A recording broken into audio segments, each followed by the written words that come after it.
సినీ ఇండస్ట్రీలో ఉన్న కొంతమంది సినీ ప్రముఖులపై కొద్దిసేపటి క్రితం ఐటీ దాడులను కూడా కొనసాగిస్తున్నాం. మనం చూసినట్టయితే ప్రస్తుతం మనం బ్రహ్మానందం ఇంటి దగ్గర ఉన్నాం. బ్రహ్మానందం ఇంట్లో ఈ రోజు మధ్యాహ్నం 2 గంటల నుంచి కూడా ఐటీ అధికారులు వచ్చేసి ఆ ఇంట్లో అంతా కూడా సోదాలు నిర్వహిస్తున్నారు. ఇప్పటికి కూడా ఇంకా సోదాలు కొనసాగుతున్నారు. అయితే వీళ్ళు ఇప్పటి వరకు ఐటీ ఎంత పే చేశారు, ఏంటి ఐటీ రిటర్న్స్ కానీ సంబంధించి అన్ని కూడా ప్రస్తుతం లోపల ఐటీ అధికారులు ఉండి ఇక్కడ అంతా కూడా బ్రహ్మానందం తోటి వివరాలు సేకరిస్తున్నారు. అయితే బ్రహ్మానందం ఈ రోజు షూటింగ్ ఉందని చెప్పి బయటికి వెళ్ళిన తర్వాత వెంటనే ఫోన్ చేసి కూడా ఈ బ్రహ్మానందాన్ని ఒక ఇంటికి పిలిపించిన ఐటీ అధికారులు పిలిపించినట్లు కూడా మనకు సమాచారం ఉంది. కొద్దిసేపటి క్రితం ఇక్కడ ఇంట్లో పనిచేసే ఓ వ్యక్తి వివరాలన్నీ కూడా మనకు వివరించడం జరిగింది. మనం చూసినట్లయితే ఇంట్లో ఏదైతే బ్రహ్మానందం వెహికల్ ఉందో ఆ వెహికల్ కూడా బయట చేసి డోర్లన్నీ కూడా మూసేసి లోపలన్నీ కూడా ఈ ఐటీ అధికారులు కొన్ని ఫైల్స్ కావచ్చు రిటర్న్స్ సంబంధించి కూడా అన్ని కూడా బ్రహ్మానందానికి వివరాలు తెలుసుకుంటారు. ఇది ఒక బ్రహ్మానందమే కాదు, సినీ ఇండస్ట్రీ మరికొందరు మంది పై కూడా ఐటీ కొనసాగుతాయి. ప్రధానంగా ఇటు ఝాన్సీ, అదేవిధంగా టీవీ ఆర్టిస్ట్ ఝాన్సీ కానీ, సుమ, అదేవిధంగా సునీత, ఓంకారు, గీతా మాధురి, ఇలాగ మొత్తము సినీ ఇండస్ట్రీలో ఉన్న 40 మంది పైన కూడా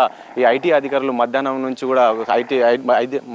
కూడా దాడులు కొనసాగిస్తున్నారు. మనం ప్రస్తుతం చూసినట్టు బ్రహ్మానందం ఇంటికాడ చూసినట్టయితే మధ్యాహ్నం నుంచి కూడా ఇంకా ఐటీ అధికారులు లోపల దాడులు కొనసాగిస్తూనే ఉన్నారు. కెమెరామ్యాన్తో రాజేష్, ఎన్టీవీ, హైదరాబాద్.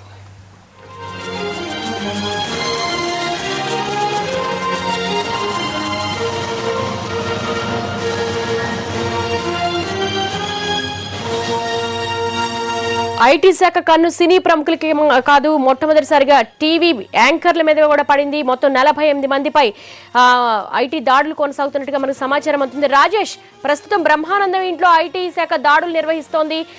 ఈ ఎంతసేపటి నుంచి లోపల వాళ్ళు ప్రశ్నిస్తున్నారు? ప్రస్తుతం అక్కడ ఎలా ఉంది?